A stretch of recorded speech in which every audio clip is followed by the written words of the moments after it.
Morning, everybody. I'd like to call this hearing to order and appreciate everybody being here. And I would like to welcome our witnesses, Secretary Telle and General Graham. I appreciate both of you being here. And I also appreciate your the back and forth that we've had with your offices over the last several months. The purpose of today's hearing is to help the committee develop the next Water Resources Development Act. Yes, it's that time again. We call that WRDA. WRDA not only authorizes water resources studies and projects, but sets national policies for the U.S. Corps of Engineers Civil Works program. Since 2014, this committee has kept to a biennial schedule of passing this bipartisan legislation, and I look forward to continuing that track record today. Earlier this year, or this Congress, I should say. Earlier this year, Ranking Member Whitehouse and I sent a letter to our Senate colleagues soliciting their request for WRDA 2026. I'm pleased to say that we received a significant number of requests, more than last time, which demonstrates the strong interest and the necessity of this legislation. To help us kickstart the WRDA process, this hearing will allow the committee to learn more about the Trump administration's recently announced priorities for the Corps, examine the agency's implementation of prior WRDAs, and then discuss ongoing projects and programs of the Corps. Secretary Telle, I appreciate and applaud your willingness to closely examine what changes need to be made to allow the Corps to better deliver water resources solutions with our non-federal partners. I look forward to learning more about those changes today. The Corps does critical work across the nation through its navigation, flood risk management, and ecosystem restoration missions. This work protects the lives and livelihoods of millions of Americans and facilitates commerce throughout our country and internationally. Last week, actually, I visited the Winfield locks and dams to see the great work the Corps is doing on the Canal River there. So it's nothing like getting an eyes on a project. As I previously stated, it is important that any WRDA bill supports the timely and efficient delivery of water resources projects while continuing to meet national missions. Flexibility is key to ensuring that the Corps can identify and carry out solutions that are tailored to the needs of each community. We must also continue to preserve the role of our non-federal partners and sponsors in this process. To achieve this goal, WRDA 2026 will advance studies and projects without forcing a one-size-fits-all solution. In September, I stressed the importance of the timely implementation of WRDA 2024 and prior WRDAs consistent with congressional intent. Secretary Telle, throughout your 2 decades as a senator staffer and your confirmation process, you heard how important the Corps' work and policies enacted in WRDA are to communities across the country. Now that you've had more time on the job, I look forward to an update on the Corps' implementation efforts. I also want to acknowledge and thank the staff across the Corps enterprise for their ongoing efforts to provide the committee with technical assistance on WRDA requests that we receive from our Senate colleagues. Technical assistance is a vital part of our legislative process, and we greatly appreciate timely responses from the Corps. The work of the Corps has and will continue to make a difference in communities, and that is certainly true in West Virginia. The Corps is actively working on a number of studies and projects that are critically important to my home state. Excuse me. The fifth and final stage of the Bluefield Dam Safety Assurance Mega Project, and it is a huge project, in the city of Hinton continues to make significant progress. Once completed, that project will protect more than 150,000 people and $20 billion worth of infrastructure. I'm also pleased that work on the Lower Mud River Flood Risk Management Project in Milton, where Secretary Telle joined us there, could resume this summer. And unfortunately, there is still more work to be done. West Virginia continues to experience devastating flooding. I'm thankful to the Corps and the Huntington District in particular for the progress they're making on the Canal River Basin and Upper Guyandotte feasibility studies. These studies are exploring potential solutions to manage the flood risk in those areas. I look forward to making sure that the next WRDA bill contains the necessary authorizations and authorities for the Corps to continue to carry out this important work, and I thank the witnesses for being here today. Our ranking member, as you notice, is not, here's his little sign, I'll put it up here. He's not here virtually today. He's in Rhode Island, where he is snowed in with 37 inches of snow. While we do not typically, which sounds like nothing in North Dakota. Oh, it sounds plenty. It sounds plenty. While we typically do not provide for virtual participation, This is an extraordinary circumstance for an extraordinary person. And we are glad to have Ranking Member Whitehouse with us for this important hearing. So Ranking Member Whitehouse, I heard your voice from above here as we were starting, so I know you're listening. I look forward to continuing our partnership to develop the next bipartisan water bill, and I now will recognize you for your opening statement. Thank you, Chairman, for the hearing today to discuss the Water Resources Development Act of 2026. Thank you particularly for the courtesy of allowing me to participate remotely, and to your team for making all of this wonderful technology actually work. I appreciate it very much. Just to give you a sense of what's going on up here, the guy who plows my driveway had his plow snowed in and is only now starting to get out. We found another team to take a whack at my driveway last night, a plow and a front end loader, and they were defeated and went away after pushing in maybe 30 yards. So we're in, I would say, hip deep here, and largest snowfall ever recorded in Rhode Island.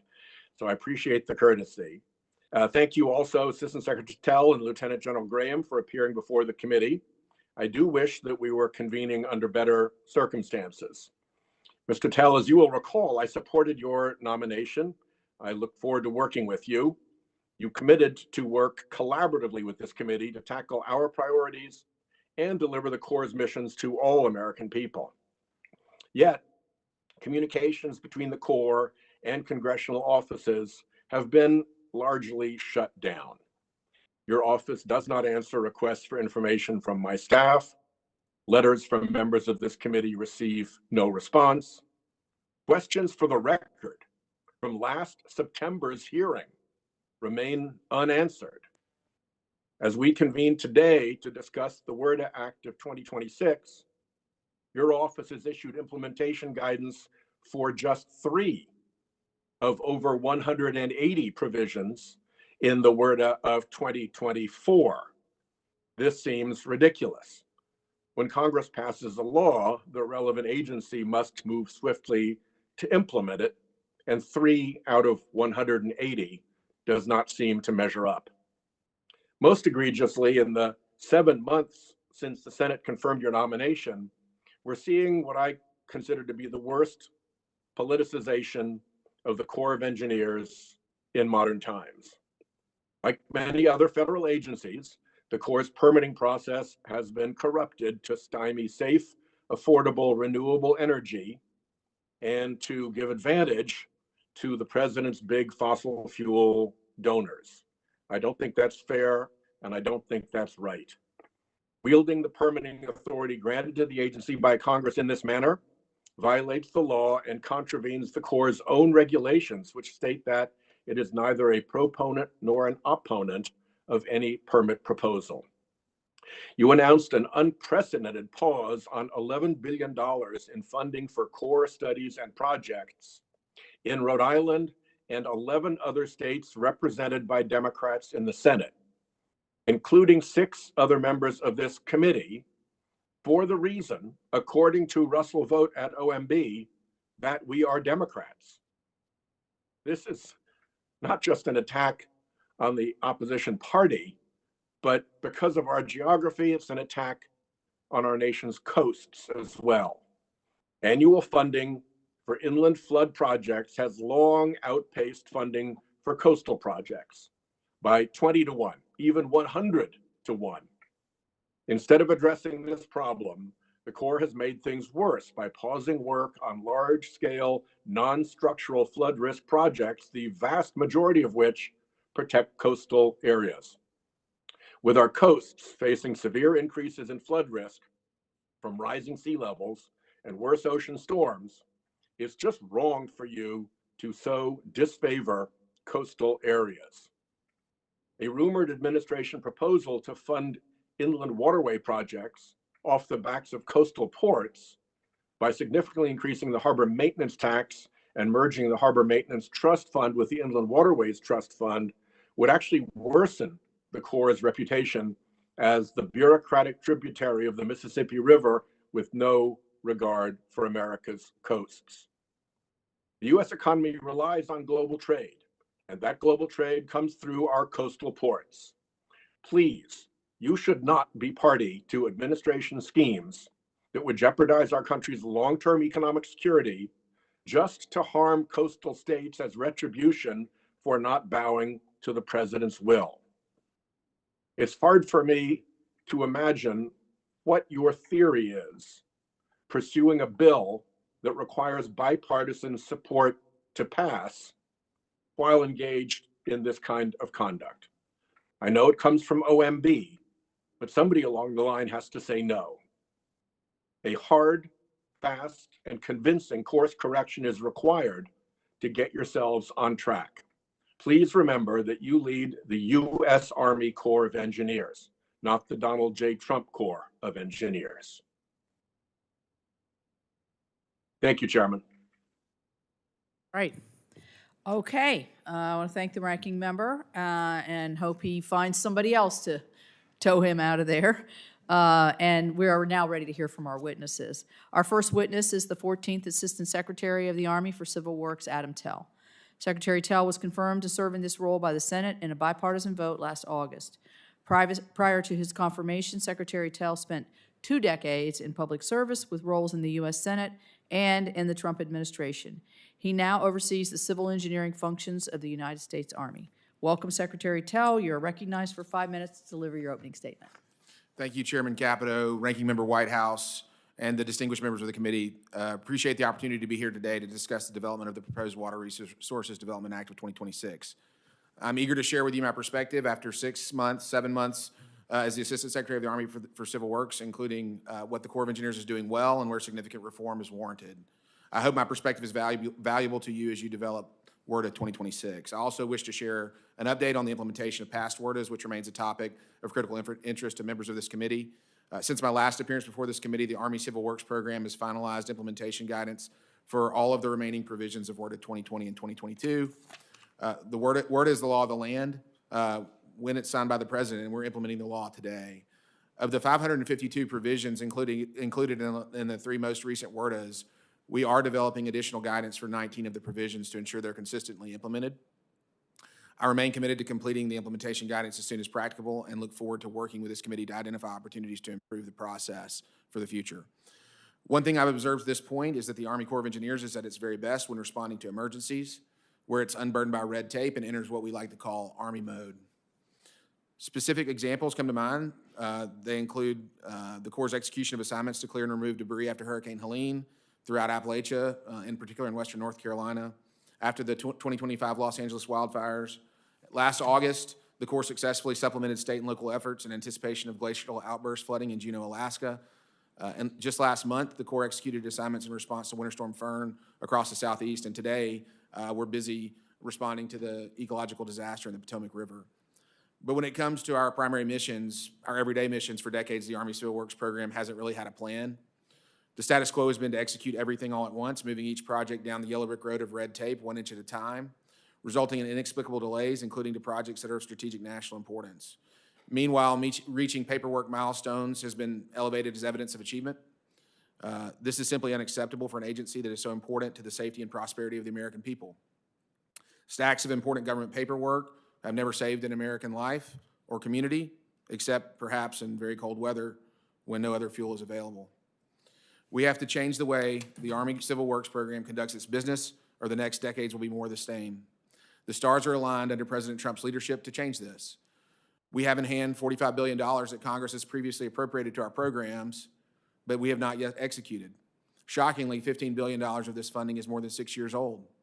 We also have many ongoing projects that the Congress has authorized and that the Corps is attempting to build, but which will require significant additional funding to complete. The status quo approach is insufficient, meaning we will never deliver on what you expect of us without fundamentally changing our behavior. To meet this challenge, on Monday, we unveiled a plan we call Building Infrastructure, Not Paperwork. It's comprised of approximately 27 individual but complementary initiatives to start. It's designed to reimagine and rejuvenate the Army Civil Works Program, and with your support, this will be the most significant transformation of the program since at least 1986.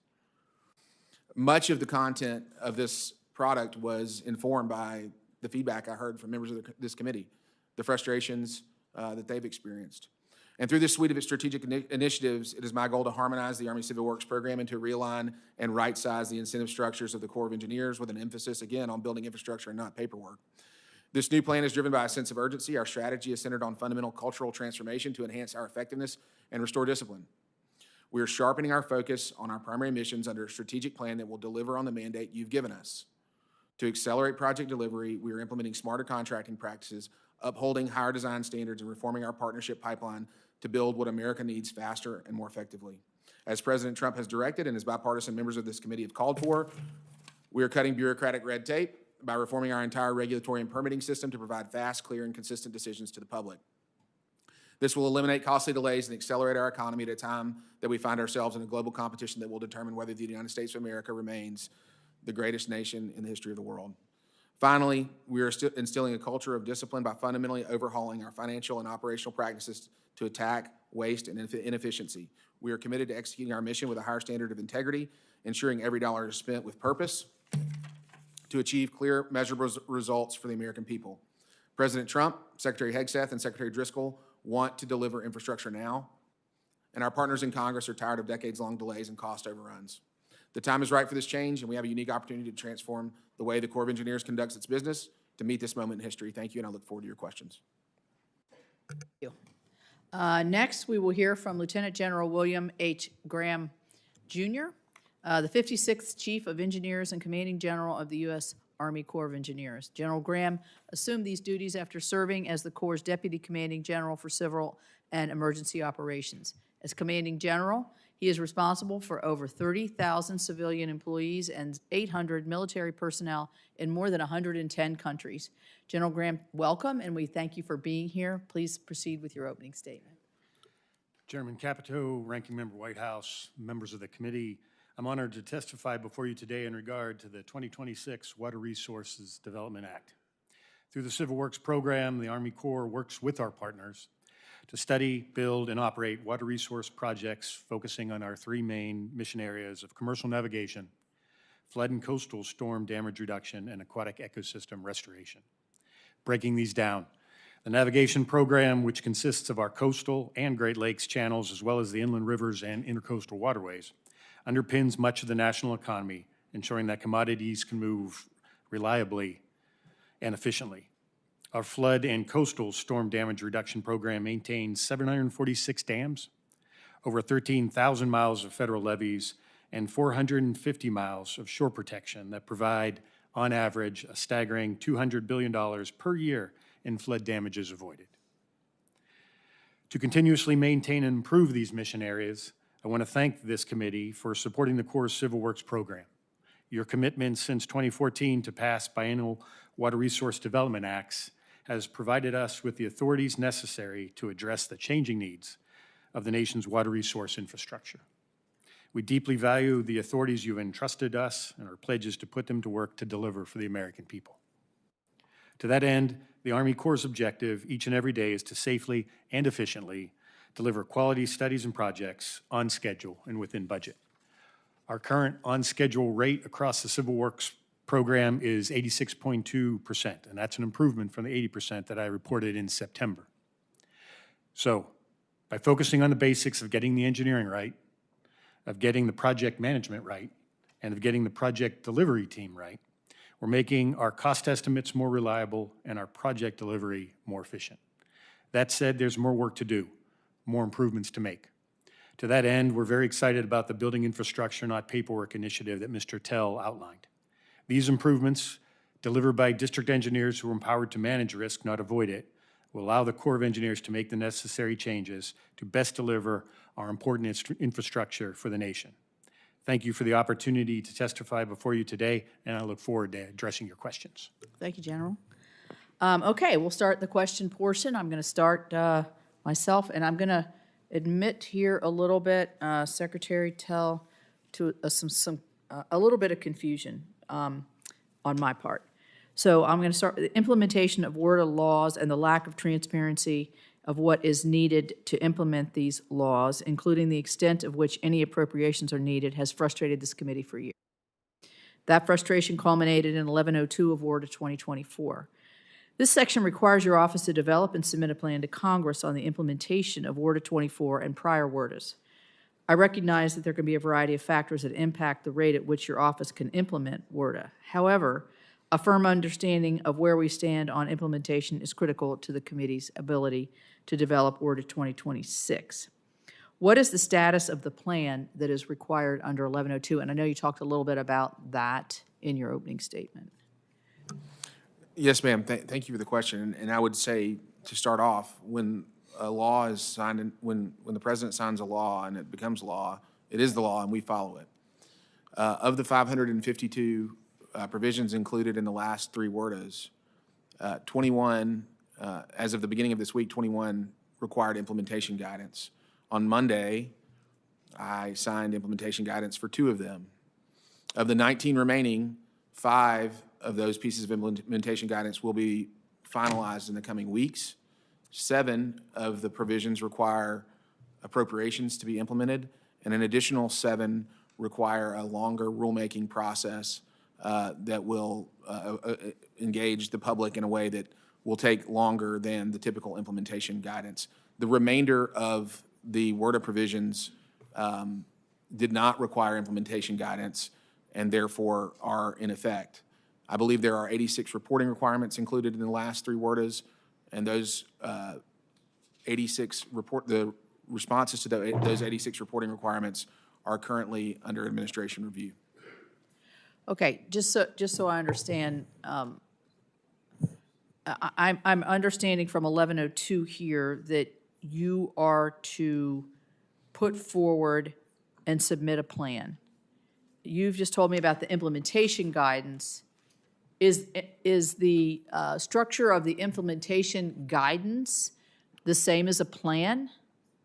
Do you see what I'm saying? Are we talking about the same things here? Yes, ma'am. I think what we're trying to say here is we are happy to comply with 1102. I'll check the status on our compliance with that section itself.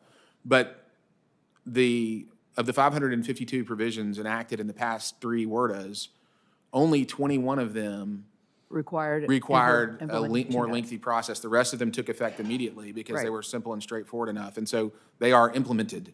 Again, 86 of the provisions required information from us.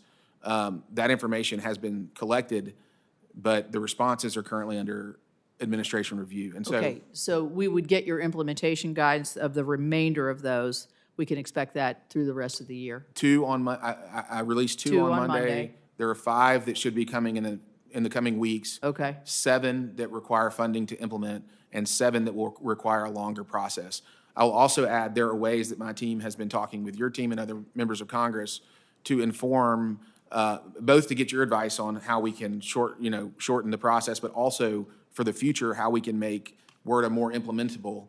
There are ways that we can help us make the process much more Is this the reason that there's $15 billion still on that have 6 years old that hasn't moved forward? No, ma'am. No, ma'am. Largely unrelated. That funding is largely projects that were appropriated as a result of supplemental appropriations, where for some reason, whether it's a design, the project became too expensive, and we don't have sufficient funding. The non-federal sponsor has not. Does not agree with the plan. There are a lot of reasons that funding has been stranded, but the fact remains it is stranded, and we're putting pressure. I am putting pressure on the organization to find a way to make use of that funding. Yeah, that's what I'm thinking. I mean, I know you've reprogrammed in the past. I don't know in this particular area. I know there's strings on that, but we have so many projects. That's a lot of money, $15 billion just sitting there on projects that can't It's move a forward. shame, Senator Capito. So we need to work with you to try to figure out a way to do that. General Graham, I talked in my opening statement about the importance of our non-federal sponsors. And I'm interested to know how you keep that open line of communications with your district and division commanders to make sure that they're working with their non-federal sponsors and that they're aware of any changes that we might make in WRDA in terms of the flexibilities that they might have. Chairman Capito, thank you for that question. In my opening statement, I said we don't do anything by ourselves. We do everything we do goes hand in hand with one of our federal partners. We're working right now, the key member of that partnership is the project or program manager. And their skills at interfacing with our non-federal sponsors, their skills at interfacing with the public are absolutely key. We've instituted some initiatives recently to make sure that those key individuals have the training and experience to do that really, really difficult job, which is to make sure that they understand the problem, make sure that they understand what authorities this committee's given them, and as those authorities change, so that they can best inform our non-federal sponsors on what options are out there and how to put those options to work for their communities. Okay, thank you. Senator Whitehouse.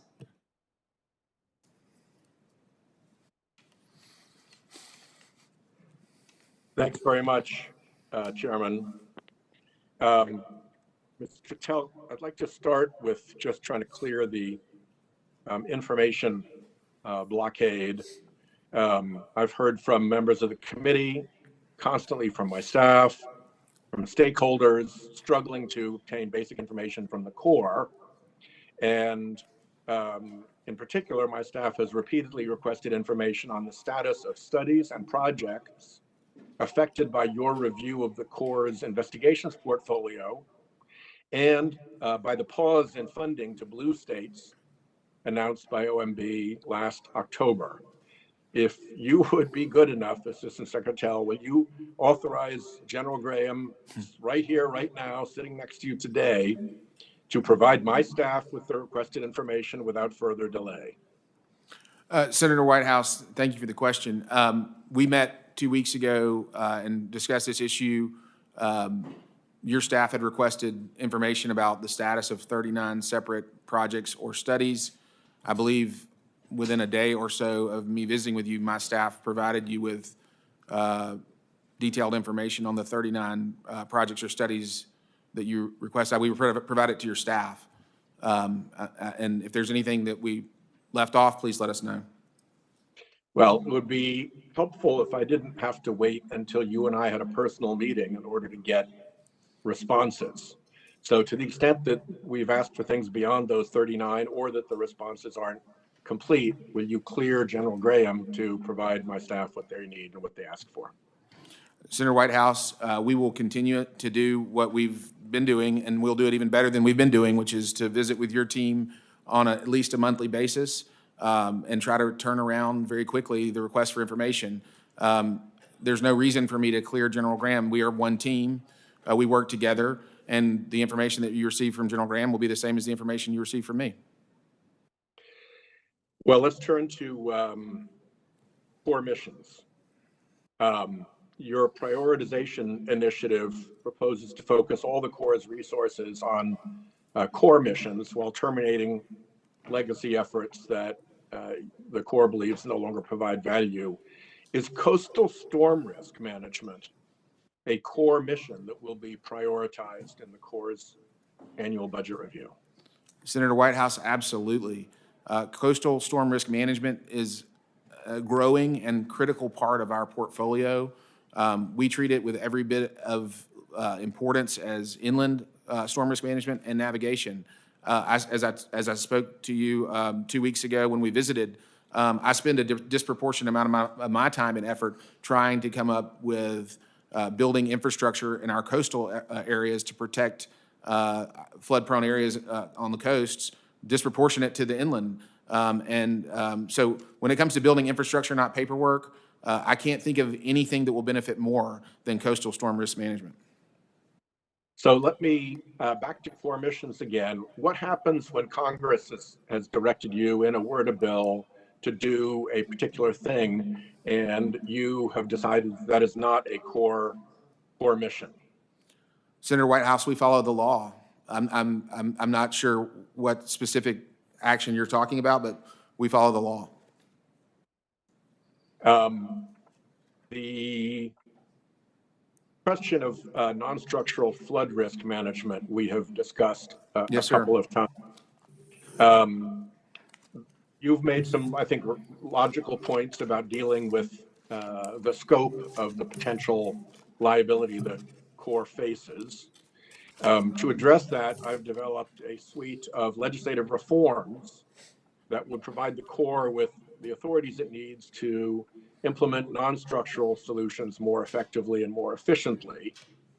My staff requested technical assistance on that legislation in November and have yet to receive a response. Could you let me know when we can get that technical assistance?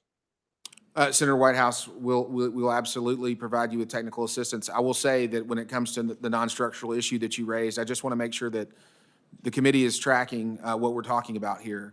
In August, on the basis of exorbitant costs per unit that we were seeing, it was costing $600,000 per home to elevate structures. And the Corps of Engineers does not have experience elevating homes at scale on a regional basis to the thousands of homes. It doesn't mean that elevation of structure shouldn't be part of our toolkit. It absolutely should.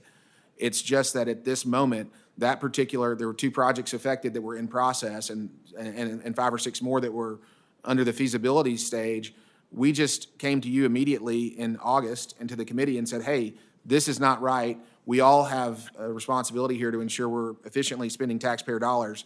And we want to get it right on non-structural, but quite often that probably means that the U.S. Army Corps of Engineers may not be the best deliverer of that, and it doesn't mean it would not help participate in the funding of non-structural solutions at scale on a regional basis. It simply means that the Corps of Engineers may not be the best executor. A non-federal sponsor may be.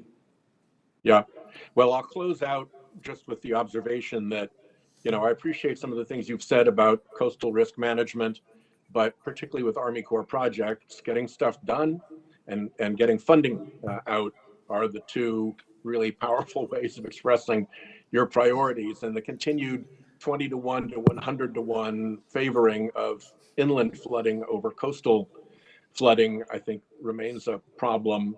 And when the largest adjustment to the Corps' actions is one that disproportionately interferes with coast projects, that makes it even worse.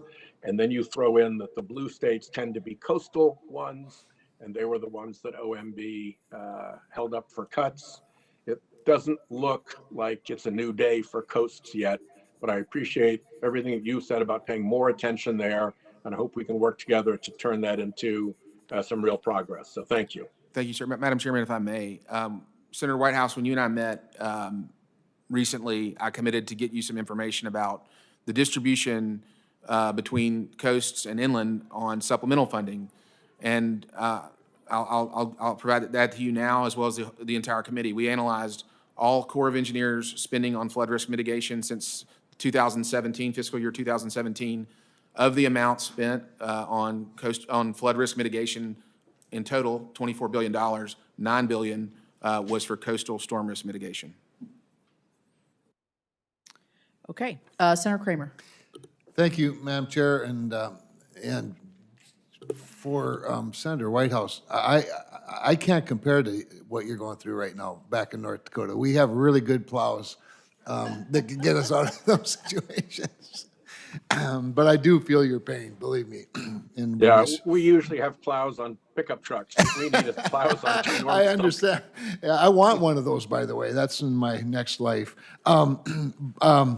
But thank you both for being here. And I was thinking, Madam Chair, when you were talking about the history of WRDA, I remember when you and I were in the House and Chairman Schuster promised we would have 2-year WRDA, and we've been doing it ever since. It's really a nice cadence we're in, and that's a testament to the leadership of this committee on both sides for the last several years.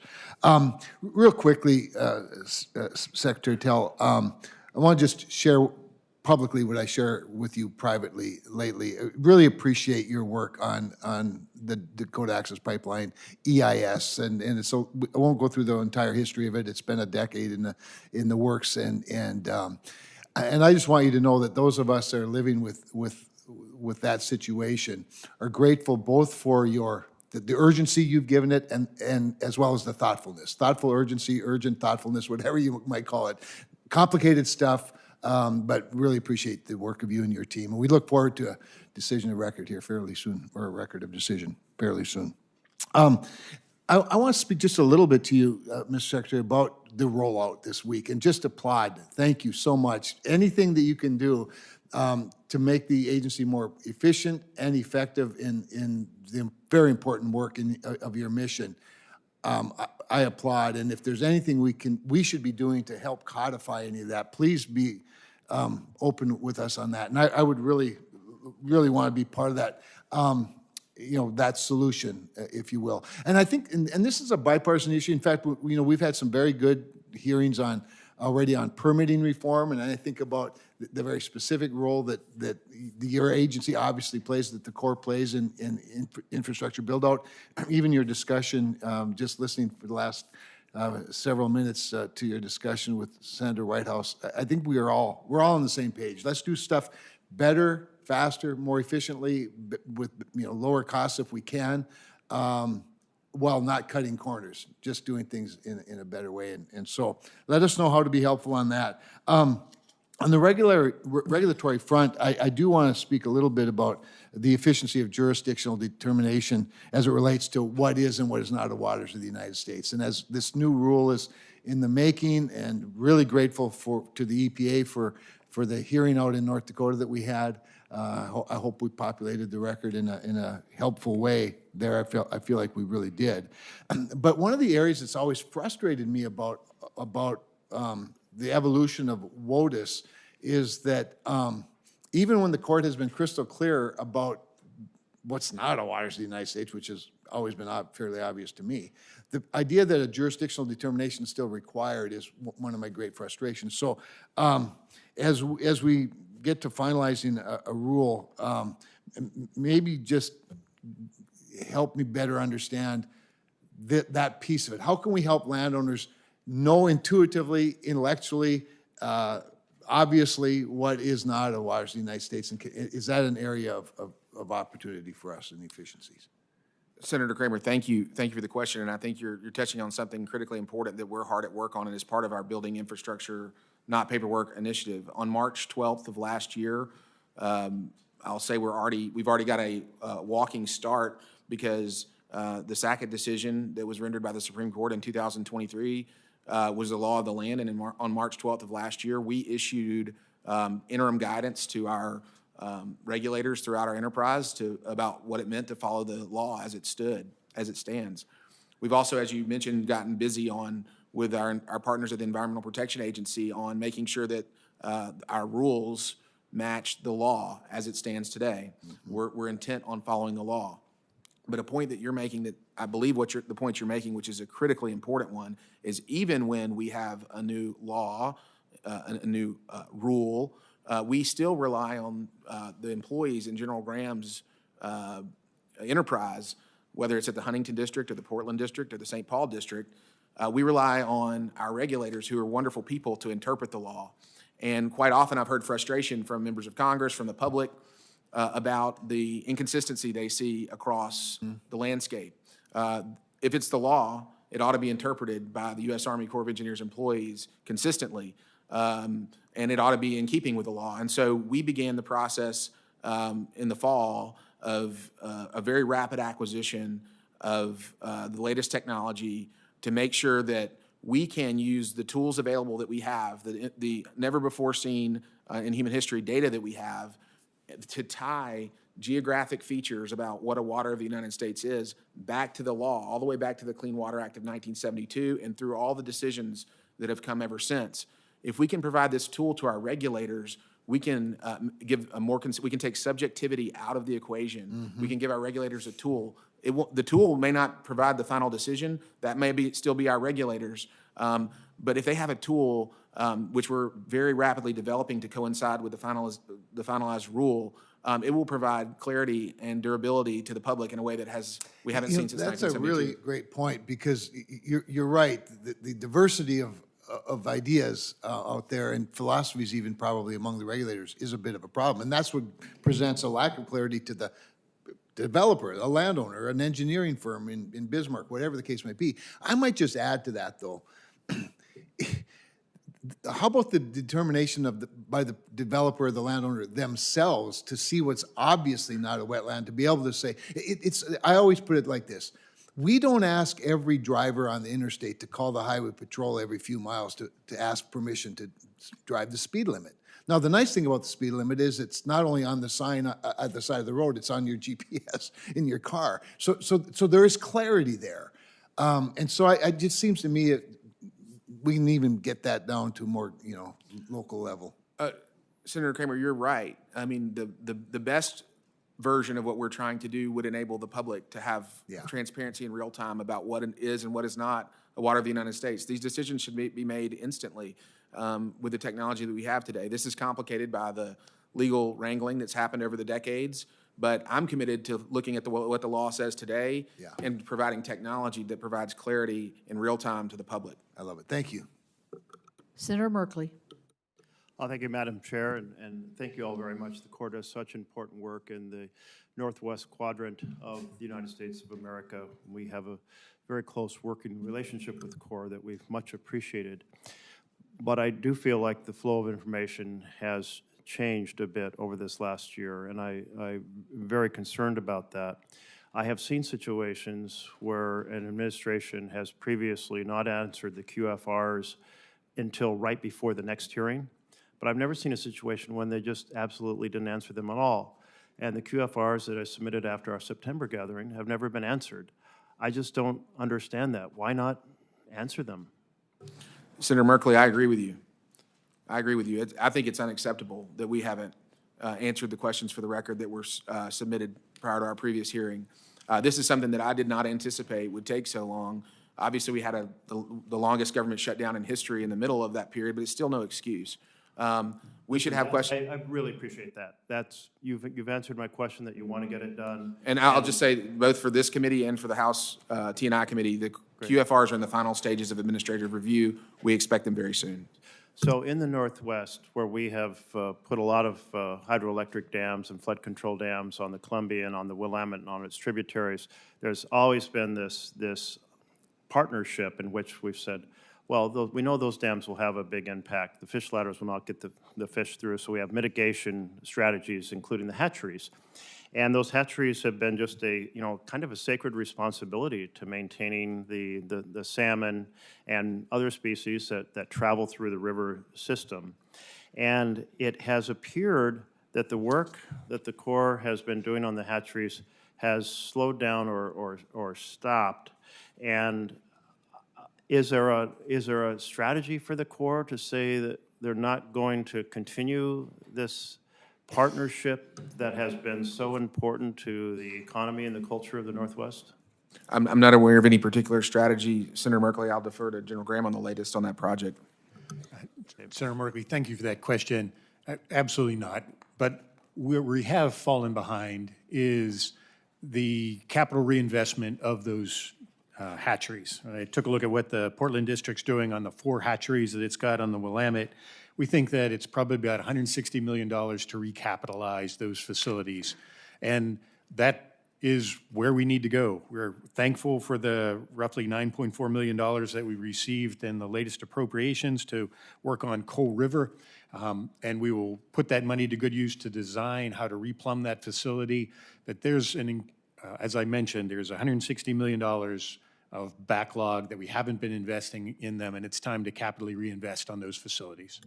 Thank you very much, Lieutenant General. And when I asked in September, you shared that you had ranked, after consultation, the hatcheries as a C- or D at most locations, and indicated a desire to establish a long-term plan to reinvest in those hatcheries.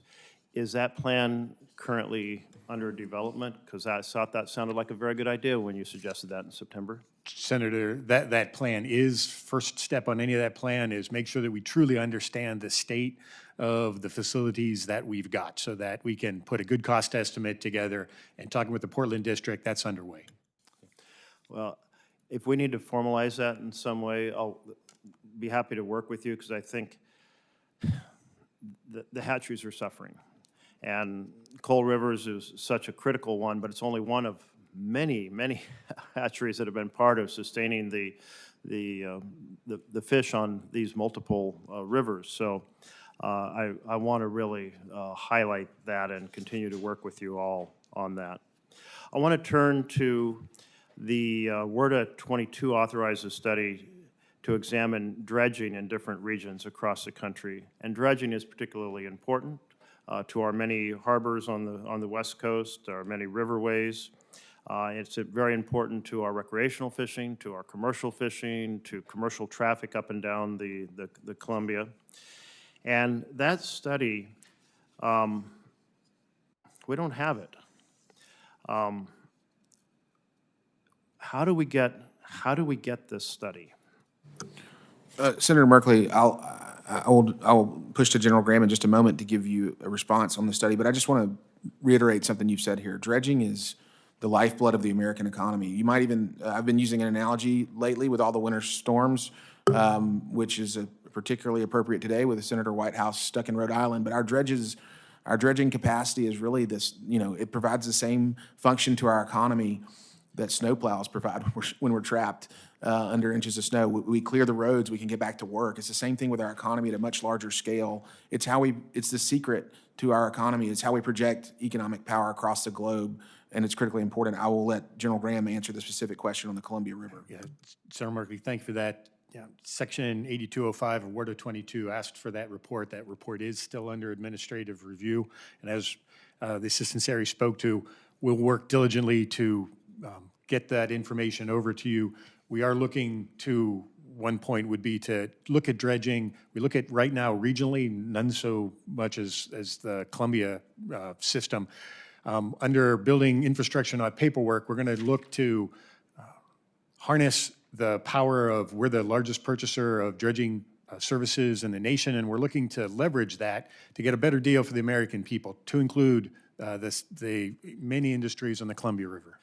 Thank you, General. My time is up, but in both the case of this dredging study and in the case of the report that was required for the impacts of deauthorizing hydropower in the Willamette Valley, I just had the utilities just came in, the people's utilities came in yesterday and said, we really want to get that report because it appears that some of these smaller operations get a little bit of hydropower, but at a very, very elevated cost, way above other ways.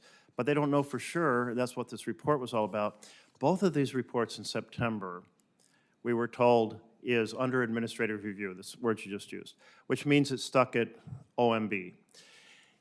It's just essential in a democratic republic that when the reports are done, I understand a short look at them and sometimes some corrections, but to just have them to die because somebody somewhere has never gotten to them or somebody somewhere doesn't like something that's in the report. I mean, we need to have the information flow, and if the information is inaccurate, it creates a conversation. We bring in other experts, but please commit, both of you, to getting those reports out of OMB and delivering them. It's not acceptable in a democracy to have these authorized and funded by law done, completed, the hard work that your team has done, General, that your team has done, Assistant Secretary. Get us the reports, please. Senator Merkley, we'll be happy to press on those reports. It is important that we coordinate across the interagency. That doesn't mean it should be indefinitely delayed, as you point out, but there is value to making sure we have a coordinated response, and that's what these administrative reviews are often for. And I apologize for the delay, and we'll get you a status update on both of those. Thank you. Senator Ricketts. Thank you, Chairman Capito and Ranking Member Whitehouse, for hosting today's hearing, and thank you to our witnesses for being here. Very much appreciate it. And I certainly, Assistant Secretary Telle, applaud the whole building infrastructure, not paperwork, process improvement. You know from our conversations, I'm a big believer in process improvement, and it's a great step toward accelerating project delivery. And this is, of course, necessary as we look to infrastructure projects that will prevent future flood events. One of those flood events we discussed can have, when we talked in September of last year, can have devastating impacts. In 2019, we had the most widespread flooding in state history in Nebraska. During that flood, 4 people lost their lives, and it cost Nebraska more than $3 billion. Our farmers and ranchers lost $1 billion of that. And as we look to improve the Corps and its authorized programs, preventing loss of life should be the top priority. It's concerning that it is currently not being treated that way. In the 1979 Missouri River Master Manual, flood control was clearly prioritized over the Corps' other authorized purposes. In this document, the purposes were explicitly ranked. Following lawsuits filed by environmental groups relating to the Endangered Species Act, the Corps created the 2004 Master Manual to comply with the Minnesota court order. This amended the 1979 Master Manual to reverse the Corps' historical flood control water management practices and put all project purposes on the same level as flood control to comply with the Endangered Species Act. As a result, farmers and landowners saw disastrous flooding along the Missouri River and filed the Ideker Farms versus the United States in 2014. This case claimed that the Corps' 2004 policy shift led to recurrent flooding on their land between 2007 and 2014. In 2018, the court found the Corps was responsible for recurrent flooding due to its 2004 decision to deprioritize flood control.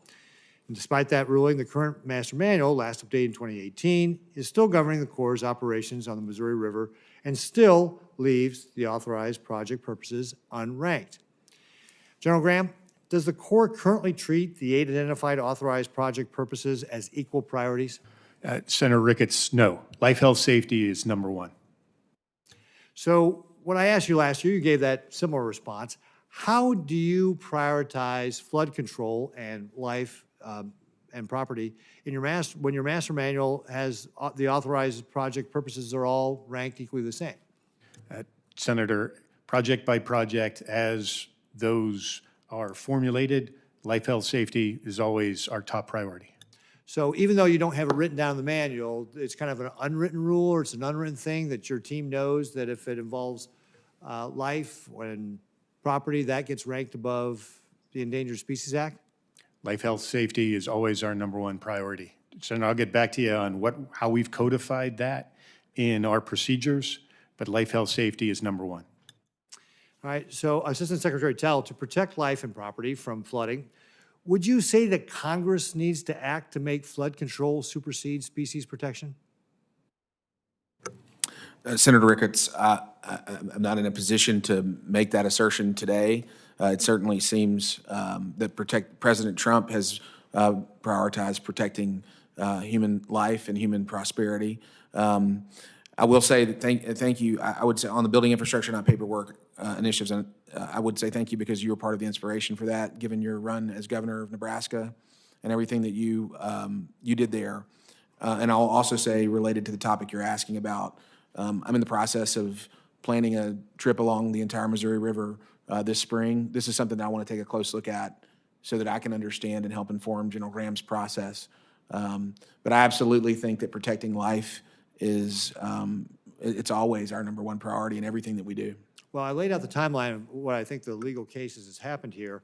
And so I would certainly appreciate an opportunity, and certainly when you're along the Missouri River, let me know if I can make it. I'd love to be there with you to talk about this, because I think it really has created a problem based upon the legal history of what's happened here. And this is obviously where I think that Congress does need to step in. According to a congressional briefing with the Corps and U.S. Wildlife Service last year, the pallid sturgeon has demonstrated measurable recovery metrics. However, these updated metrics have not been made publicly available, limiting transparency and preventing meaningful review. Assistant Secretary Telle, can you work with me and make a commitment to work with Fish and Wildlife Service to make these metrics public and provide them so that we can have more transparency? Senator Ricketts, absolutely. This is something we're already hard at work on. Tim Petty and with the National Marine Fisheries Service, as well as our friends at Fish and Wildlife Service, we've been raising these types of issues at what's called the Water Subcabinet.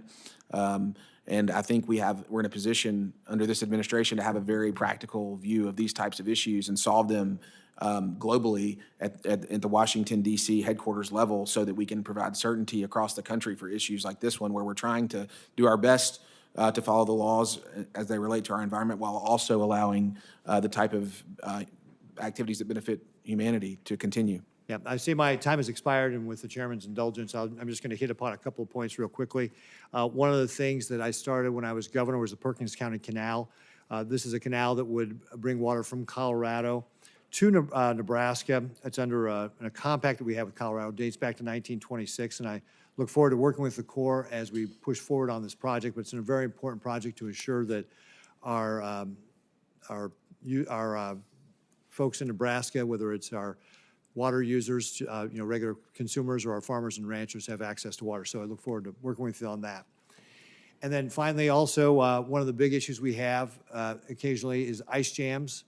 And one of the things I think we need to address, and we'll follow up on this later, is releasing water out of Gavins Point Dam to be able to address some of these ice flows. Salix, Iowa, for example, had its power generation curtailed in 2022 when we had a snowstorm there, Winter Storm Elliott. So again, I think the ranking member probably is feeling a little of that pain right now. But I want to highlight that one of the alternatives that people always throw out there is, hey, well, we can use explosives to try and break up the ice packs. Nobody wants using explosives on any of our reservoir systems to break up the ice pack. So please help work with us on other solutions so that we don't have this ice jam problems. And with that, Chairman Capito, thank you. Thank you. Senator Padilla. Thank you, Madam Chair. I think before I get to my first question, I want to make a statement that's going to echo the theme and some concerns from a number of my colleagues on this committee.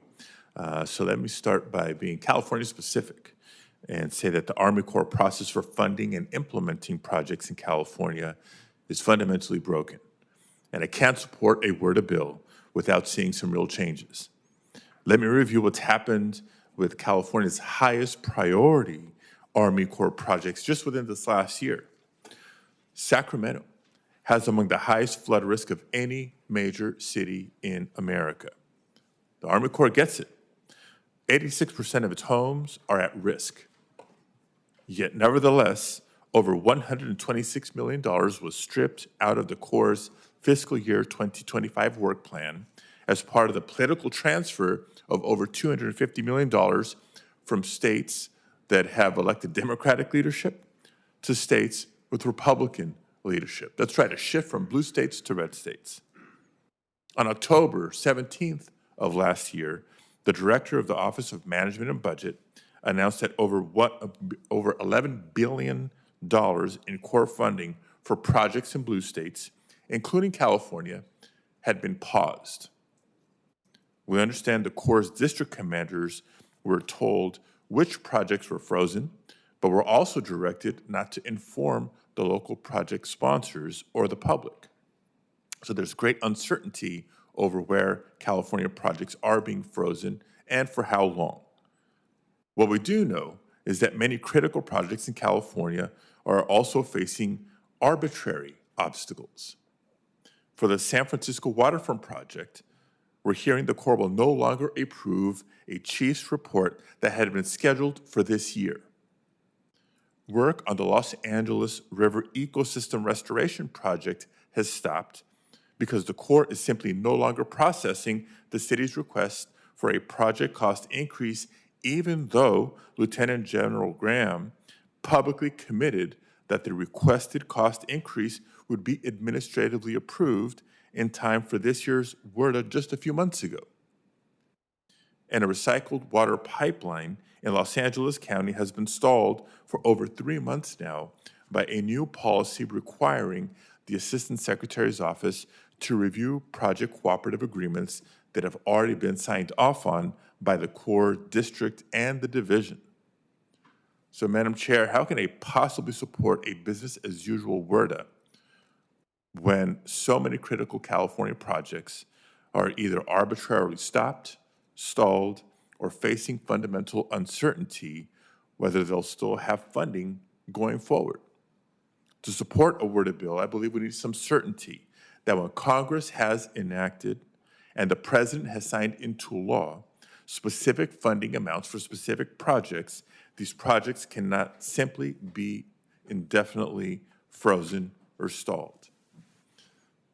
Now, that being said, let me jump into my first question. General Graham, I want to ask you about the San Francisco waterfront coastal flood study, which is a critical project to protect downtown San Francisco from potentially severe coastal flooding. The study is on the verge of completion after substantial local expenditures per the Corps' longstanding schedule and has been executed in full accordance with existing Corps guidance. Yet in the late stages of a mature study, the new 35% design requirement, which you and I discussed at a recent hearing last September, it presents major challenges for the authorization and advancement of this important project. If the Port of San Francisco is willing to work with you to forecast and control costs through future cost-shared work, what can the Corps do to complete the Chief's report on schedule this year? Senator Padilla, thank you for that question.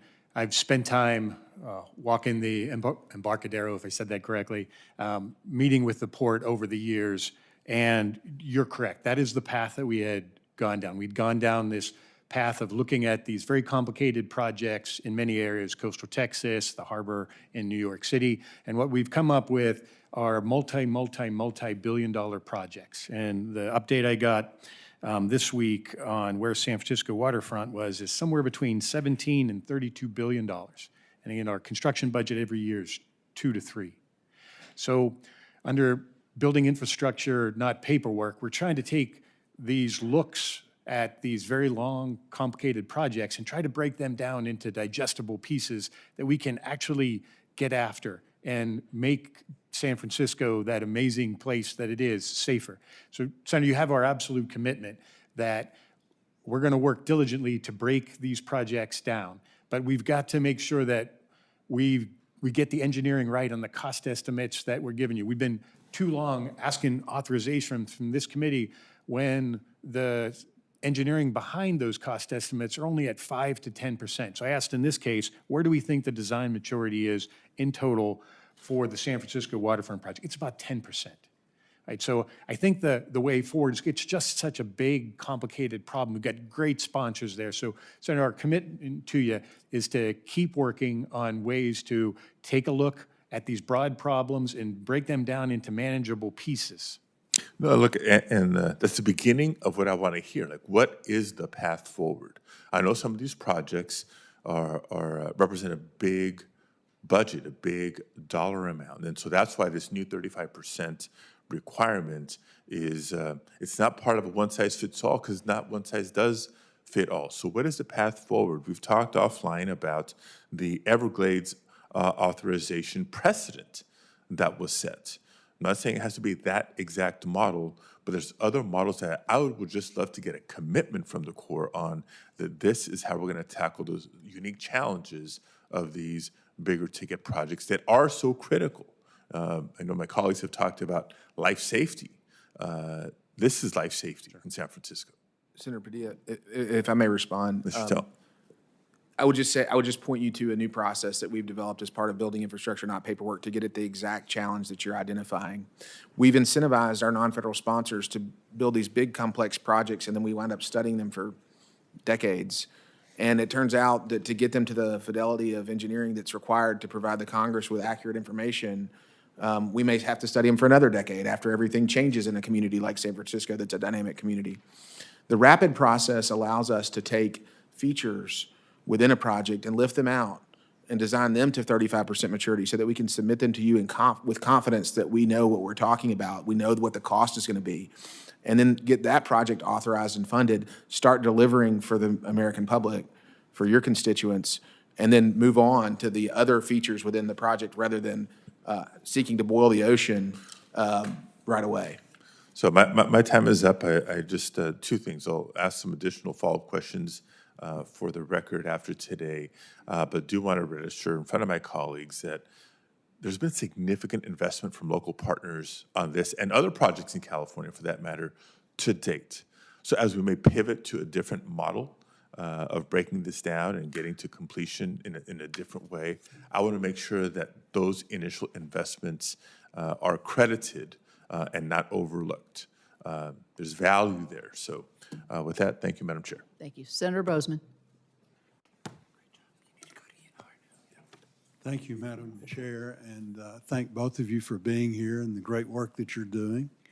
I want to start off and really take just a second to thank you, Secretary Telle, for the support during the Dardanelle spillway failure that nearly forced Arkansas Nuclear went offline. The incident exposed real vulnerabilities, not just for navigation, but for our regional grid and the 1,800 megawatts of nuclear generation that rely on stable pool levels. So again, this really was a crisis, and Corps did an excellent job of stepping in and getting that done in a timely fashion. Secretary Telle, one of the things that concerns me, and I know it concerns both of you, is that Congress and our project sponsors continue to encounter inconsistent explanations between districts, divisions, and headquarters when it comes to project readiness and work plan prioritization. These inconsistencies slow projects and create confusion for local partners. Can you tell us about reforms that you're in the process of implementing to create a more transparent, uniform, and predictable process so that Congress and sponsors can understand how decisions are made and what is required to move a project forward? Absolutely, Senator Bozeman, and thank you for raising this point. One of the features of building infrastructure, not paperwork, has to do with harmonizing and making consistent the work that we do from district to district. We are very blessed that the Corps of Engineers is out in the communities of America. I believe the stat that I quote is that only 2% of our workforce is here in Washington, D.C. The other 98% is out in our communities. That's a blessing and a wonderful strength that we have. But it also means that we have to work doubly hard to make sure that we have consistency, that when a state like yours that's divided among multiple districts, and you have communities that border those districts, and one part of the community may have to deal with one district, another part may have to deal with the other. They ought to get the same customer service and the same level of support, the same level of transparency that they get from each district, whether they're in the Little Rock district or the Memphis district, for instance. And so this is something that I've been working on since I took this job. General Graham has been a great help to ensuring that we can have a consistent and coherent program across the enterprise, but we can't. I want to make very clear that this is not trying to centralize our work here in Washington. This is about empowering our commanders, taking some of the work off their plate that we can handle at the Washington, D.C. level so that they can get after the type of work that we've been describing here today. Mr. Secretary, many permit applicants, including state and local governments and private developers, rely on the Corps for timely review of permits and consultations. Section 214 funding agreements have been successful in Arkansas, very successful, increasing capacity elsewhere in the Corps and expediting the permitting process for critical infrastructure projects. For example, the Arkansas Department of Transportation has been able to fund a liaison to the Corps, increasing coordination, advancing key infrastructure projects, fish and wildlife, same story. How do these agreements fit into your transformation of the Corps? What can we do in Congress to expand and improve these agreements where needed? And then also, is that part of the hiring freeze, or a hiring freeze now that's going on? Is that impacted? Because programs like this, to me, actually, seem the way they're working in Arkansas actually are able to expand your workforce, without cost to you, which is. Senator Bozeman, you are absolutely right, and this is a key part of building infrastructure, not paperwork. This committee has provided us with a myriad authorities. 214 is just one of them, 203, 204, 1043. These are authorities where this committee has given us the ability to do what you said. We have this huge demand for our work, whether it's in the infrastructure part of our work or in the permitting part of our work. We have this huge demand, and our districts have been incentivized in the past to hold all that work for themselves, to justify, in some cases, to justify their existence. We have capacity out there with our non-federal sponsors, with our state and local partners, with the private sector, where if a nation, we want to get after building infrastructure, not paperwork, we would be foolish to not take advantage of expertise and expand our capacity beyond just what we're able to deliver. And so building infrastructure, not paperwork, is all about leveraging our partners, and 214 is an example of that. Very good. Thank you, Madam Chair, and thank both of you again for working so hard to get us moving in the right direction. Madam Chairman, may I just want to touch on something that Senator Bozeman's raised early in his statement. We had a situation in Dardanelle, Arkansas, last August, where one of the gates on the dam there got stuck in the up position. And I raised this because our folks there at the Little Rock District, for days couldn't get that gate back down. And water was rushing through the dam, and the pool behind the dam was going down. This didn't get much media attention, but Arkansas Nuclear One, which powers much of the state of Arkansas, was within hours of having to shut down because the water behind that dam was getting to a low level. And it occurred to me when this happened and I heard about it that this really is a great illustrator of the vulnerabilities our critical infrastructure has from cyber. And because if a nefarious actor wanted to access our critical infrastructure, this is the type of effect they could have. And I'm really proud of our team in Branson, Missouri, which is looking after our critical infrastructure. I just wanted to point to the Dardanelle, Arkansas example as something that is a lesson for us all to learn as we think about our vulnerabilities. All right, thank you. Senator Alsobrooks. Thank you so much, Chair Capito, for holding this important hearing, and thank you especially to our Secretary, Secretary Telle. Thank you also, General Graham, for being here today. Maryland communities depend on the Army Corps to deliver critical flood protection, ecosystem restoration, and navigation projects that Congress has authorized and funded. And so, Secretary Telle, I want to talk to you because Senator Van Hollen and I sent you a letter earlier this month that outlines several Maryland priorities, which we hope the administration will include in the Corps' work plan for FY26. This included the Mid-Chesapeake Bay Island Ecosystem Restoration Project, dredging to maintain safe navigation channels for the Port of Baltimore, and C&O Canal rewatering in Cumberland, which is key to cultural, environmental, and flood mitigation in our state. Now, the Mid-Bay Ecosystem Restoration Project is critical for dredge material management as Poplar Island reaches capacity, and I know you understand this because you visited. Now, would you explain how the Corps plan to ensure that funding, contracts, and construction schedules are in place so that this transition does not cause delays to the Port of Baltimore's dredging operations? Senator Alsobrooks, you're absolutely right. Ports like the Port of Baltimore in particular, it's not just about dredging the channel to ensure that commerce can continue. It's also about having a place to deposit the dredge material that comes out of a channel that's so important, like the Port of Baltimore. And you raised Poplar Island. That's where we've been depositing that material for many years. That is a place where we get beneficial use. We get to take that dredge material and restore ecosystem there in the Chesapeake Bay.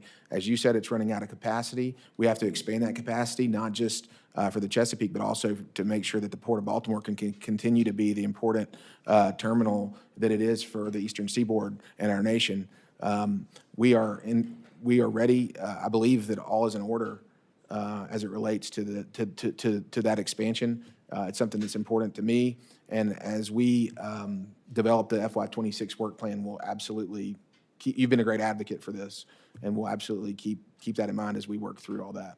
Okay, thank you. Senator Alsobrooks, if I could just add, in March, we do plan to award with $168 million that we do have on hand, award the Site 1 prep contract. And then we'll wait for additional funding in the work plan to come after that, potentially to keep that project moving forward. But right now, as the Secretary spoke to, we are on track. Okay, great to hear. Now, dredging capacity in the Mid-Atlantic is limited by aging equipment and few available vessels. So what specific investments, procurement plans, or operational strategies is the Corps implementing to ensure that navigation channels serving Baltimore remain safe, reliable, and capable of handling increased vessel traffic? Senator Alsobrooks, thank you so much for raising this question. You've hit on a very important thing here. Our nation depends on dredging capacity, but unfortunately, the way that we are acquiring that dredging capacity and contracting with our private sector partners is inefficient. Building infrastructure, not paperwork, is going to tackle that in a number of ways. But one of the ones that I'll highlight that I think you're hitting on here, the way that we deal with the contracting for this is we quite often have regional contracts that don't look at the national scope and make smart decisions about how we deploy the resources nationally. We also have environmental challenges related to dredging that we haven't updated sometimes in decades. And the way that I equate it is, sometimes we have these windows that we have to get in environmentally to dredge. There's a small part of the year. I equate it to your spouse asking you to run errands on a Saturday, and you have to go to 10 different places, and you and I are both live in Prince George's County, Maryland, and you have to go all the way across the Washington, D.C. metro for errand number one. You got to go back across the Washington, D.C. area metro for route number two. Any rational person would go to the stop that's closest to them first, and then the stop that's closest to that next, and the stop that's closest to that next, and have an efficient Saturday of errand running.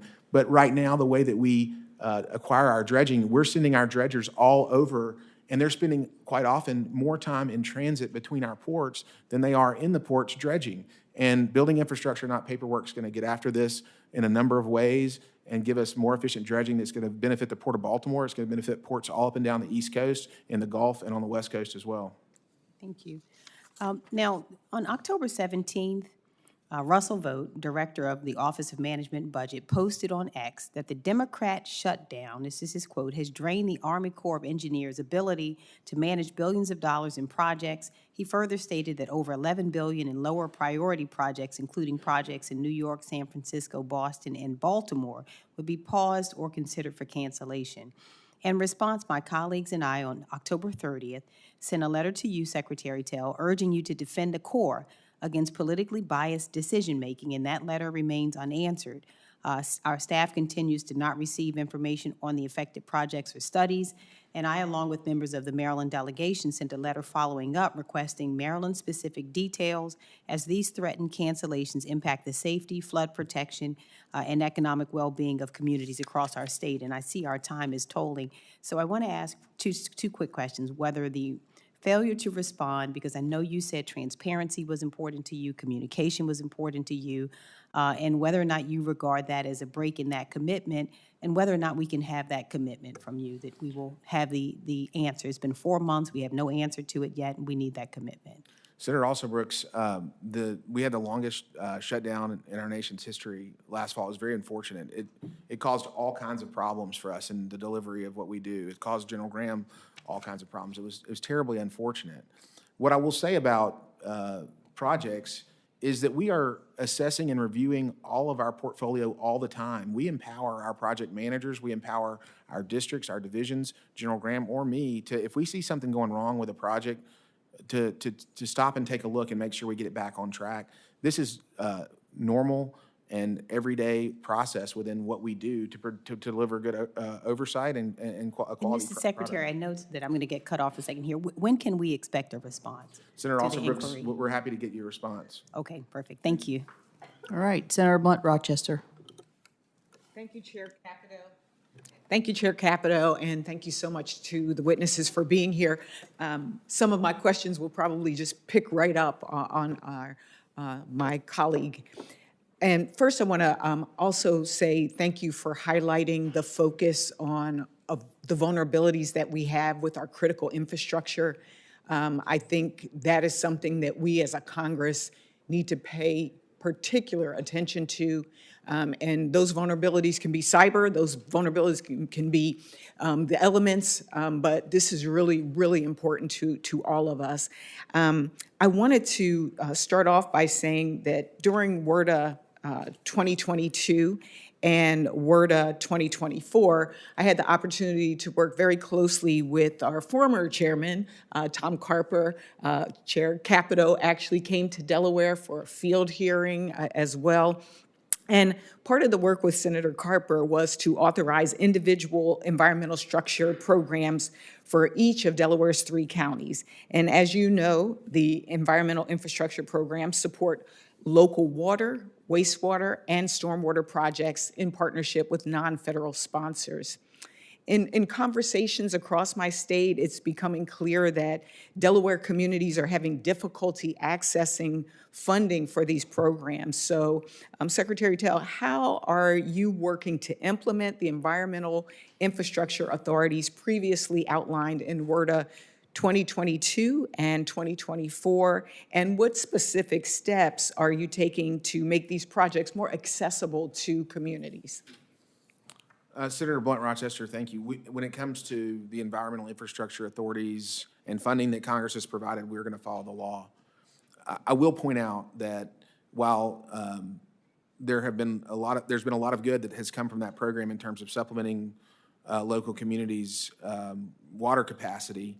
This type of project is one that has not been included in president's budgets. Whether the president's a Republican or a Democrat, this is not something that has been prioritized in president's budgets. And there's a reason for that. It's because the Corps of Engineers is the greatest civil engineering entity that humanity has ever devised.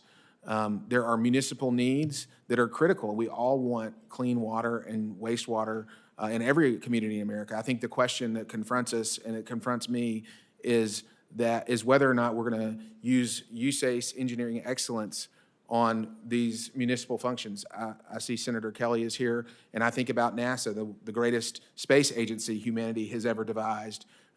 We wouldn't expect NASA to be in charge of every county science fair, and I think that's where I think administrations of both parties have seen environmental infrastructure.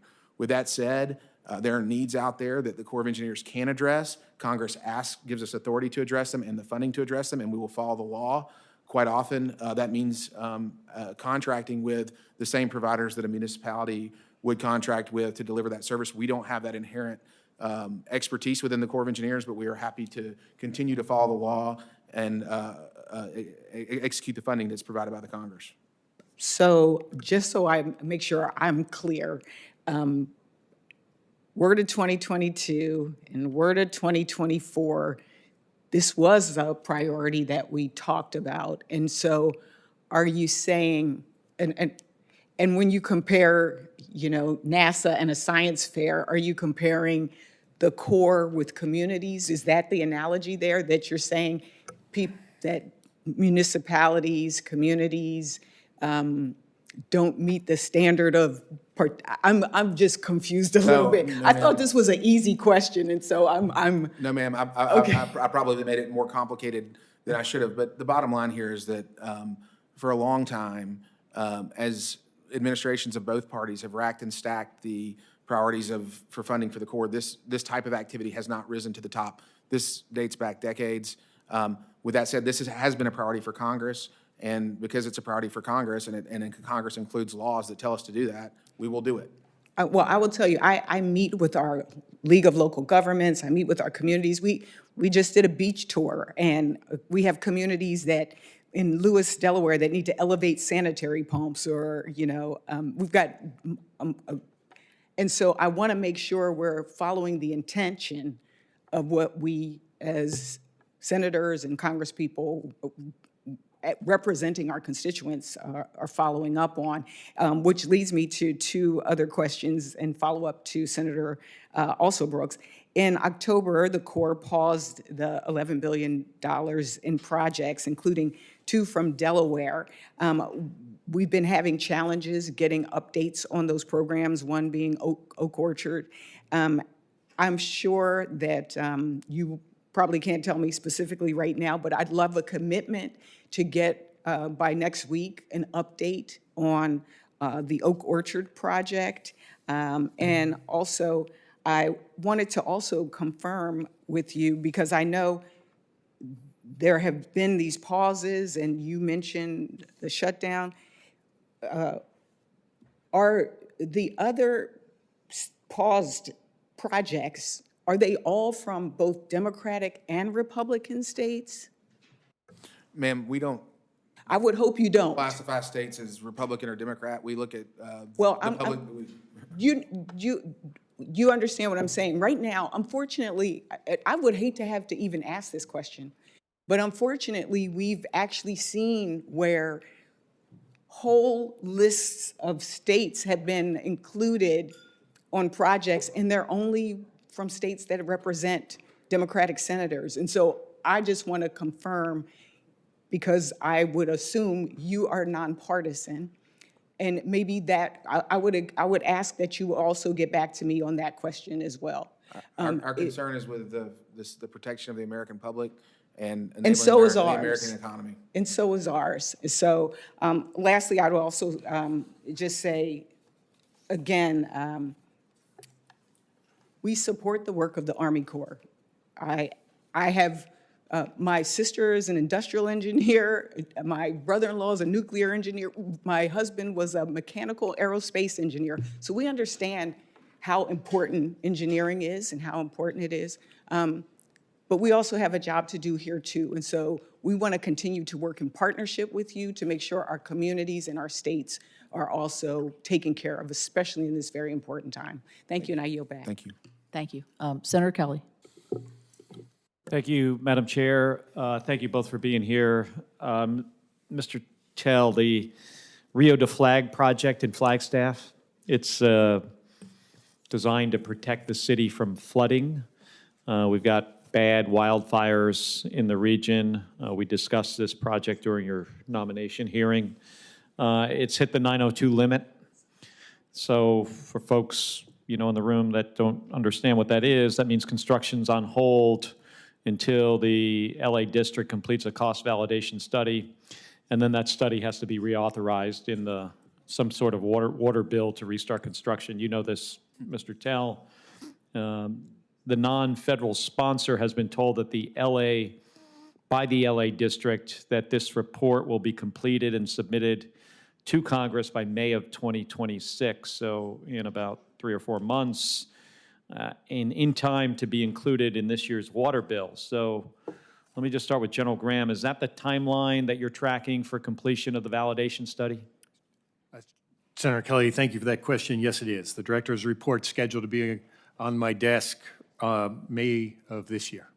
So, Secretary Telle, will you then commit to making sure that this study is submitted in time for WRDA 2026?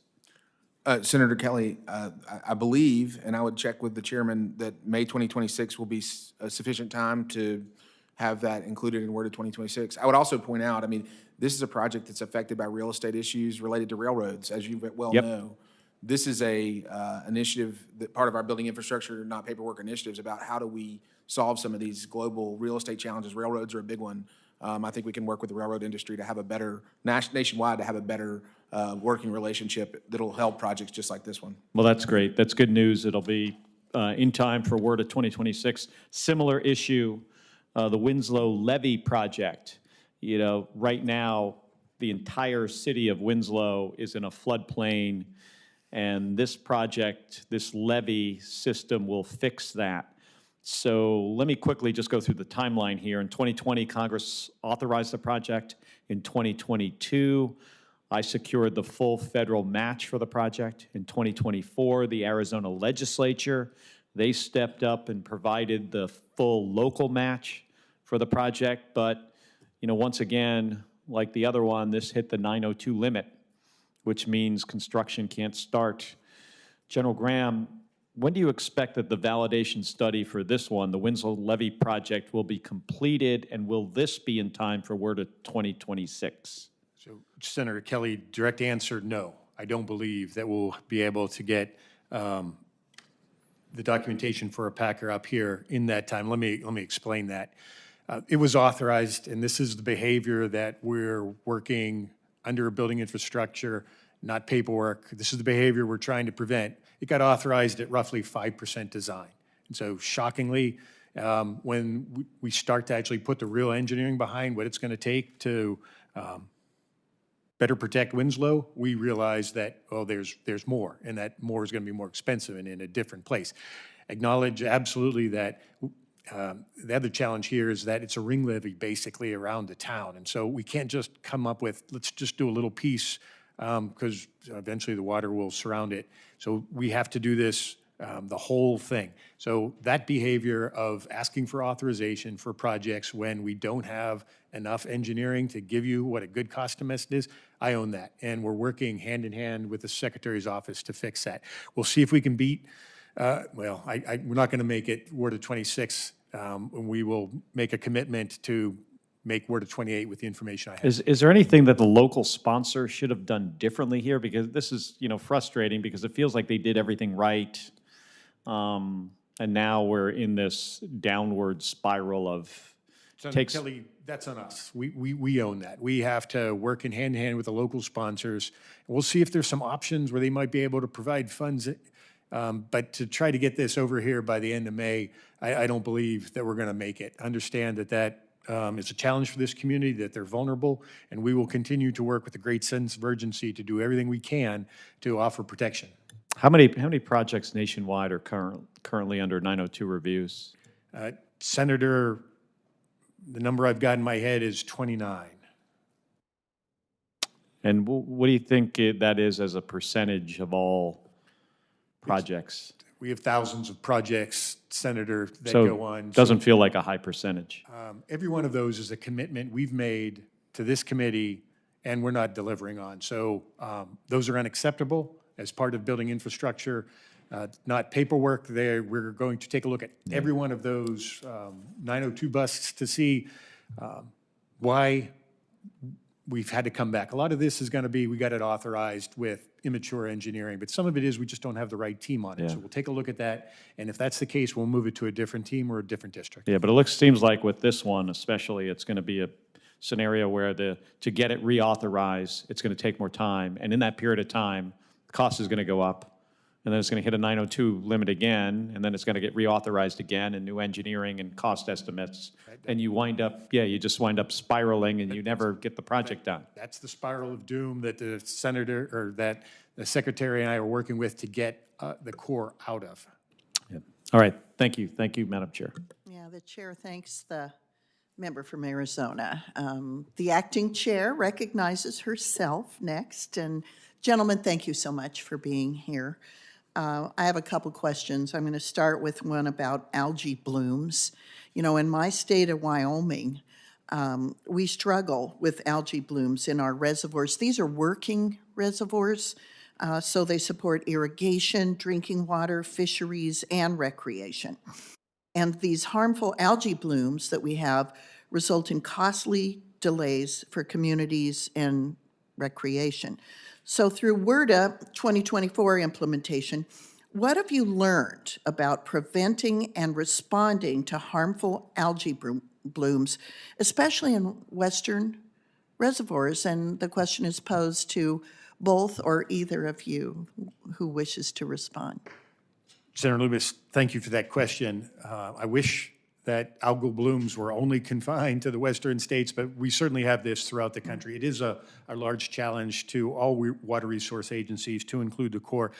We are very thankful for this committee and for Congress to give us authority to do research and development on how to prevent these algal blooms. We break those down into a couple buckets. We want to figure out how to detect them at the earliest stages possible, see what we can then do to prevent them, and then efforts to manage them. And we're looking to find solutions that are scalable for the large reservoirs out in the western states. So we have some ongoing R&D efforts in the western states, and we have some potential research opportunities in the future pending available funding. Do you ever work with groups like the National Science Foundation or other research-oriented government agencies to kind of double your efforts on things like algae? Senator Loomis, we absolutely do work as a federal family on that. Secretary Telle and I are, when we leave this hearing, we're going to fly down to Mississippi. We're going to go to our large research lab in Vicksburg, Mississippi, where they're doing a lot of the cutting-edge research on this. And those researchers there are incredibly well tied in to the rest of the federal family as well as the state level. Well, thank you. I go with God on this one. It's an important issue to address in our nation. So thanks for your attention to that. Now I want to talk a little bit about snowpack, especially this year where we're in real trouble in the Colorado River Basin and elsewhere due to a historic lack of snowfall. And of course, Wyoming's water supply depends heavily on snowpack and runoff forecasting. So how does the Corps utilize soil moisture and snowpack monitoring authorities to improve long-term water supply forecasting and drought preparedness? We're into, I think, here like 20 or 21 in terms of non-historically low flows into the Colorado River Basin in particular. Senator Lummis, this is a critically important point. One of the techniques that we use, we've been using for quite some time, is called forecast-informed reservoir operations. This is where we take an existing piece of infrastructure, we look at the weather, we look at what's headed our way, and we can make risk-informed decisions about how to operate a reservoir to squeeze the most water out of it for water supply purposes or hold the most water back for flood risk mitigation purposes. I was out in California recently, and some communities in California were talking to me about how actually snowpack monitoring can be even more critical to the operation of their dam than forecast-informed reservoir operations. And the technique that's done here is to fly LiDAR when there are no snow on the mountains, and then fly LiDAR with the snow on the mountains. And we are able better than ever to understand the snow that's there or the lack thereof. And so this is critically important because our infrastructure operators need as much information as they can possibly have, especially when water supply is low or floods are imminent, to make decisions that don't waste water when we need it or that don't release water when there's too much of it. And this is a place where we have a lot of work to do in terms of the R&D. We're working on it right now at the facility that General Graham just referenced. It's a place we can do a lot more of this to make better use of the infrastructure that we have. General Graham, I don't know if you have anything. Senator Lewis, just get add, we certainly are tracking the low to no snowpack out on the plains, and the upper Missouri watershed and the upper Colorado watershed are of great concern to all of us. Our water managers are watching that really closely, but thank you for that question. Thank you for your responses, and I look forward to working with you and other federal agencies who can provide guidance, expertise, scientific research, and answers for those of us who are struggling with these important issues. And thank you, gentlemen, for being here today and for your service. The chair recognizes the gentleman from California, Mr. Schiff. Thank you, Madam Chair. I want to reiterate, I think, what has been said by some of my colleagues earlier. We want to arrive at another WRDA reauthorization bill. They have been typically very bipartisan, but when projects are canceled on a partisan basis, a political basis, obviously makes it very difficult to get to agreement on a new bill if we can't assume that what we appropriate money for is actually going to be spent and utilized. Along those lines, last year, the Army Corps of Engineers canceled several flood control projects, four in particular. In California and others in Washington State, it looked like what we have seen in the cancellation of energy projects and other projects, like it was targeting blue states. So let me ask you, General, what was the rationale for canceling 4 California flood control projects last year? Senator, what I'm tracking on there was 4 projects on the Sacramento River that had an excess carryover of funds. So they carried them in from last year into this year. And when we received money, the Corps of Engineers were supposed to put that money to use that year. And we hadn't done that. So those 4 projects, we're using that carryover money and putting that to work now. And General, is your testimony that it just happened to be in California and Washington State, 2 blue states, that you found carryover funding that you could cancel, that was not the case in any other state in the Union? Senator, I'll defer to the Assistant Secretary for a broader discussion, but those 4 projects, it was carryover funding that we weren't using, or we hadn't put that money to use that last year. So asking for more money when we hadn't used last year's and that amount of work we wouldn't get to in this current year. And are you going to use that money this year? The $332 million, yes. So those 4 flood control projects will go forward? Yes. And I have your word on that? Yes. Let me ask you about something you gave your word on last year, and that is the flood control project and the LA River Ecosystem Restoration Project. Last September, I think you testified in front of a House Committee on Transportation and Infrastructure that the PAC report, post-authorization change report for the LA River ecosystem project would be completed in time for WRDA 2026. Although funding for this project is congressionally appropriated and expressly designated for this specific purpose, we're now hearing that the Corps has halted work and funding for the project. I understand from your testimony earlier that you've given as a justification for reneging on the commitment from last September that real estate costs have gone up in the region. Why isn't that merely incorporated in the report? Why is that a reason for not issuing a report? Senator Schiff, thanks. And absolutely, we are not able to deliver on the commitment I made to Congress just back in September. We aren't going to be able to get that Packer justification document in front of this committee for WRDA 26. I've walked that project at least twice over the last 5 years, and this is one of those challenging projects. It's at USACE level, at the non-federal sponsor level, that we can't just seem to get it together. Everybody understands that nobody wants a giant concrete trapezoidal ditch in their backyard, and there's so much opportunity here in downtown Los Angeles to achieve the benefits that this project is intended to pursue. The real estate costs have ballooned to $3 billion. They didn't balloon just since September, right? We're just talking about a few months ago. So why was it possible in September? Why did you believe to the point of committing to getting it done in September, and now you're telling us you're not going to meet that commitment? Are you testifying here that real estate prices changed that much since September, that is the sole reason this is happening?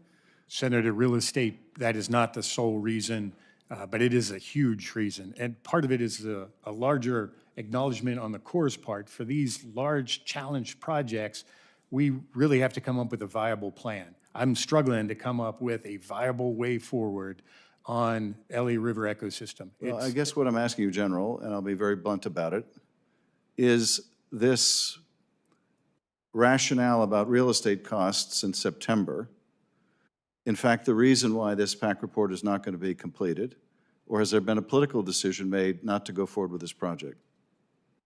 The gentleman's time has expired, but you may answer. I'd ask the General to answer. Sir, we're not political, as you well know.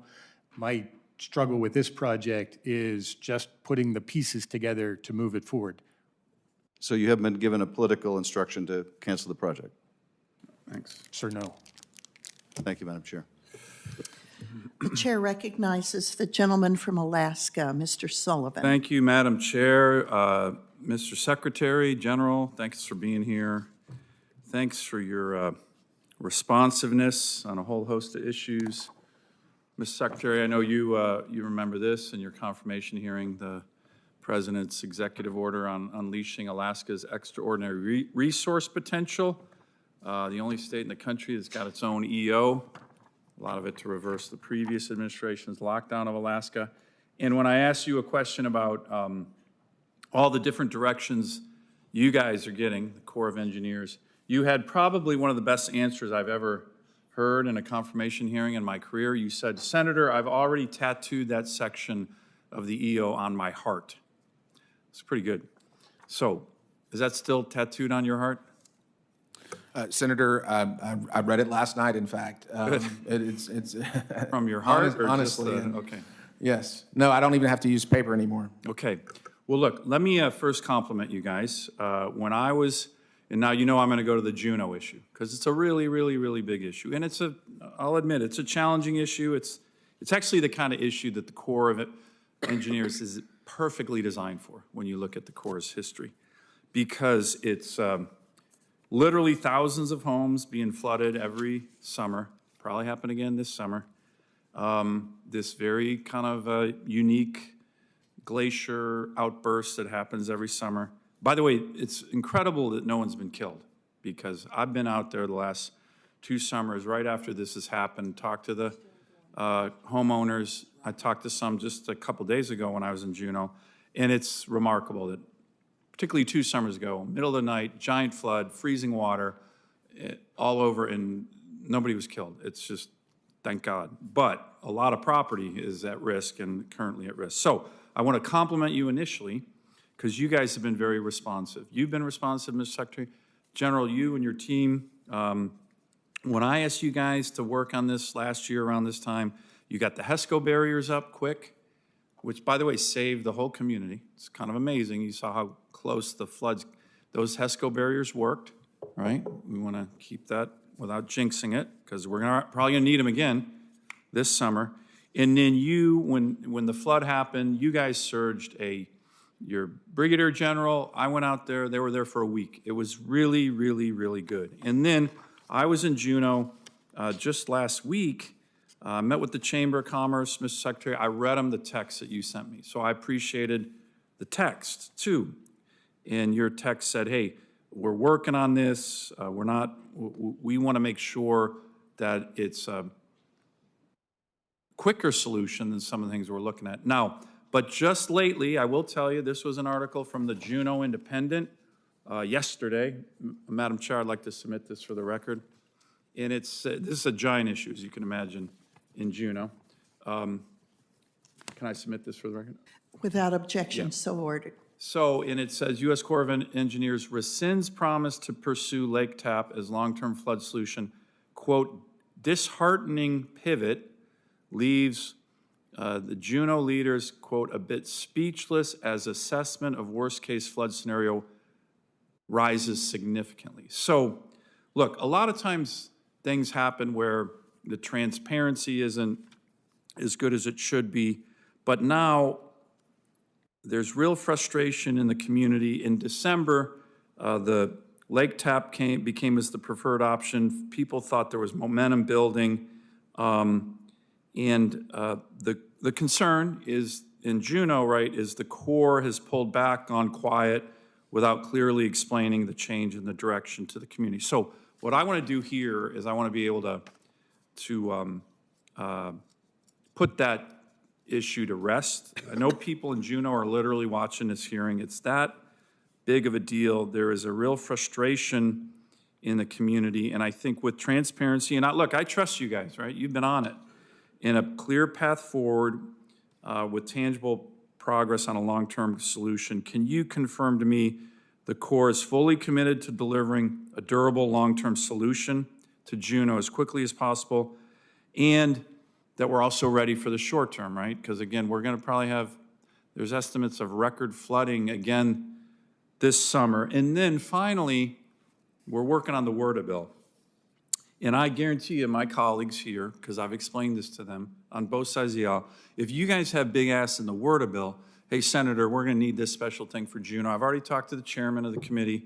I think both my Democrat and Republican colleagues would be flexible with me to get you authorities that you need to really attack this, including the money, which will be significant. But on the other hand, this is, like I said, this is what the Corps of Engineers was designed for. We have people who are going to be flooded every summer, up to thousands of people in the Mendenhall Valley. So can you, both of you talk about that? Look, a lot of times, I think my colleagues know, and Madam Chair, if you'll just work with me here. I know I'm going over my time limit, but this is a really important issue. You know, I'll come and I'll rip the hell out of witnesses. Doesn't matter, Democrat or Republican, when I think they're not keeping their word. I don't think that's the case with you guys. You know, I have a lot of faith in you, Mr. Secretary General, both of you.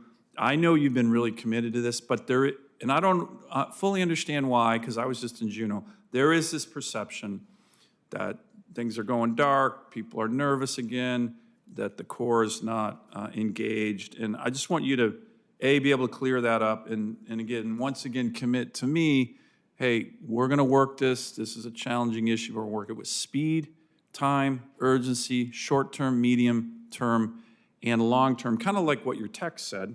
And I did read the text. And by the way, I appreciated the text. You knew I was going to Juneau. I told you and your team, hey, I wanna be able to clarify this. So, and maybe it'll take maybe another meeting, a Zoom meeting or something with leadership in the Juneau community, me, you guys. But I kind of want to put this to rest because I know you're committed, but the transparency. And look, people get nervous, right? If it were your home, getting ready to be flooded for the third summer in a row, geez Louise, I'd be nervous, right? And so a lot of people are stressed about this, and I have committed to them, and my team and I have been working on this very diligently. I think you have too, but it would be a really good opportunity right now for both of you to kind of clear this up. And again, if you need more, like, it's kind of perfect timing. We're working on WRDA right now. This is the kind of thing we can get into that bill. So, Mr. Secretary, can you address that first? I know you knew I was going to ask about it, but this isn't like fake news, right? This came out in the paper yesterday. People who really want to work with you are very concerned that it's kind of going dark. The gentleman's time has expired, but I do ask the witnesses to respond. Madam Chair, if I can just... Absolutely. Because there's no one else here, and this is important to me and my constituents. Senator Sullivan and Madam Chairman, you'll have to indulge me because I have a lot to say. Good. Senator Sullivan, when you and I have talked about this in the past, in private and in public, every time I've told you that I'm committed to delivering a short, medium, long-term option. And your text said that as well. I've been very consistent. I testified before this committee and said that very thing the last time I was here in September. That continues to be true. Great. And I'll say it again, and I'll make sure that our entire enterprise can hear me. I'll make sure that the Pacific Oceans Division can hear me and the Alaska District can hear me. We're committed to a short, medium, and long-term solution for the challenge that faces Juneau. This is a unique challenge that's caused by glacial outburst flooding, something that, as you said, is a technical challenge. It is. It is very difficult. I mean, in my office in the Pentagon, I've got maps of Juneau, Alaska spread out on my table. I know how Suicide Glacier intersects with Mendenhall Glacier, and I know the flood pool at the base of Mendenhall Glacier. I know the outlet that runs on the west side of Juneau. General Graham and I talk about this almost every day. We've got some work to do because we got to make sure that our Pacific Oceans Division and our Alaska District understand the President's executive order, which you referenced. But I think part of building infrastructure, not paperwork, the initiative that we rolled out this week is about freeing our commanders and our engineers from assumptions about, sometimes we ask the question of our engineers, hey, the only laws I want you to focus on right now are the laws of physics. Then we can talk about how we can work within the authorities and the laws that this committee provides to deliver for the public. And that's the case here. We have to think about the laws of physics first because this is going to require a solution that's going to be unique. And that's why long, medium, and short, medium, and long is critical in this situation because long is going to be too long. Yeah. And by the way, your text, I appreciate your text. Your text said, hey, we're looking at this hard because some of the solutions, and you said this to me in your text, I think will take too long, and I don't want it to be that long. So I appreciated that sentiment. Yes, sir. And I will just say, I mean, just to give you an example and to give some relief to the citizens of Juneau who are worried about this, I met with the city of Fargo, North Dakota yesterday. Wonderful community. Perhaps as much as any community in America, they had a flood issue in Fargo, and they worked with us to figure out a public-private partnership that was unlike any solution that we've ever experienced. I asked the mayor of Fargo, I said, hey, Fargo and Juneau, similar latitudes, similar sized towns, critically important. Would you mind mentoring and providing with the St. Paul district? Can we go up to Juneau? Can we get on a Zoom? So I just want you to know I'm trying to use some of the most creative processes that we've ever employed to help the people of Juneau. And I think, Senator Sullivan, we plan to be out there in the next few weeks to focus on this issue. General Kelly and I were just talking about our plans to head out there and work with General Getz and Colonel Palazzini out there. We got to get on the same page across the 4 layers of our organization and make sure that we're delivering a reliable answer to you and the citizens of Juneau.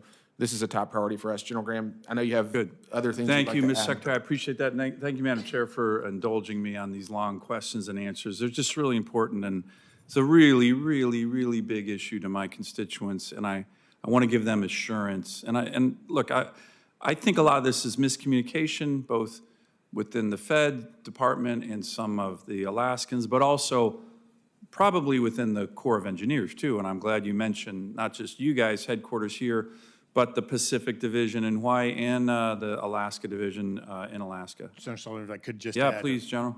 Madam Chair. Very briefly. Yes, ma'am. Thank So, you.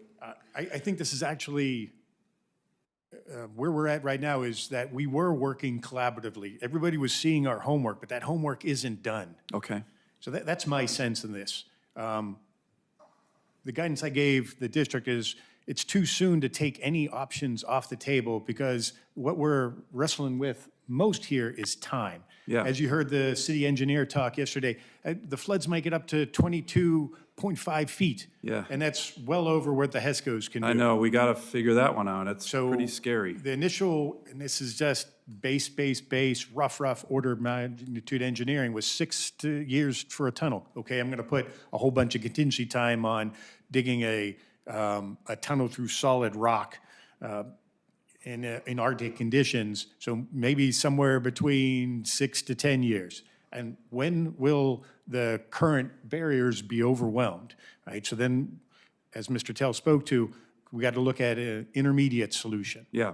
Right, and to see what efficacy that might have, because the time and money we can do everything. This I'm really concerned that we just don't have enough time. So that's the engineering that this report's going to lay out, which is how much time do we have, and then we'll take a look at all of those options, all 5 of those options, to see what's best going to serve those 2,855 homes that are down in that valley. Yeah, okay. Well, look, I appreciate both of your commitment, your focus. I will relay this to my constituents back home. It'll be good to get everybody together. And thank you, right? I think you have been responsive, and sometimes, you know, we get communication gaps and people are nervous, and I don't blame them for being nervous, but this is a good answer, good hearing. Madam Chair, I'm sorry I went so long, but super important issue for me, and we will continue to work with you guys. The need for speed, short, medium, long-term, and again, on the WRDA side, let us know if you need authorities or money to get this going. We're drafting up the bill right now, and I'm very confident I can get stuff relating to Juneau in the legislation. So thank you again. Thank you, Madam Chair. The chair recognizes the ranking member, Senator Whitehouse, who I understand is joining us virtually today. He is snowed in his home state. And if you are available to us virtually, Senator Whitehouse, you are now recognized. Thank you, Chair Lummis. I appreciate it. I just wanted to close out with my gratitude to the EPW team for allowing me to participate remotely. I'm looking out my window right now, and guess what we're having? More snow. It couldn't get better. So we'll see when I get down there, but I really appreciate everyone's courtesy. Mr. Telle, I am grateful that you're focusing more on the coastal aspect. And I would just make the observation that the additional spending and the additional work and attention on coastal supplemental spending is probably a sign that the baseline isn't up to snuff at this point, that it takes an emergency to get that attention to the coast. And I look forward to working with you to try to get that solved for once and for all. I think you also heard an array of communications problems, particularly down our side of the aisle. So every step that you can take to improve the Army Corps' communication with us would be appreciated. Thanks very much, Madam Chair, and thank you both to Mr. Telles and to the General. Question for you, Senator Whitehouse. Can you tell us a little bit about what you've experienced in this blizzard and how it is affecting your state? Well, it's the biggest snowfall in Rhode Island history. There was the legendary East Coast blizzard of '78. We've blown through that. It's, as I mentioned at the beginning, the guy who usually plows my driveway got snowed in and couldn't get his plow out. And last night, a fairly good-sized pickup truck with a plow, supported by a front-end loader, were unable to get through the accumulated snow. They got about, I don't know, 50 feet, 60 feet into the driveway, and then that all came to an end. So it is very unusual conditions, and it just requires, in order to clear things, much bigger equipment than most people have. You know, a lot of people in Rhode Island expect snow and they've got a pickup and they've got a snow plow and they go around and plow things. And this is overwhelming that cohort of response. So the big equipment is what's needed, and there's a lot of demand for it. Obviously, a lot of side streets still not plowed. So people are getting through it because we do, but it's a very unusual situation for Rhode Island to be in. I think the Providence measure was 37 inches of snow, and then of course it blows around. So a lot of places it's more than 37 inches. And Well, we wish you and your colleagues, Senator, a speedy recovery. Mother Nature is an awesome, awesome sister. And sure is. we, again, thank you for participating virtually. With no further questions, I would like to thank the witnesses and all my colleagues for your participation in today's hearing. Senators who wish to submit written requests for the record have until 5 p.m. on Wednesday, March 11th to do so. The witnesses' responses to those questions are due back to the committee no later than 5 p.m. on Wednesday, March 25th, and will be submitted for the record. With that, and our thanks again to the witnesses, this hearing is adjourned.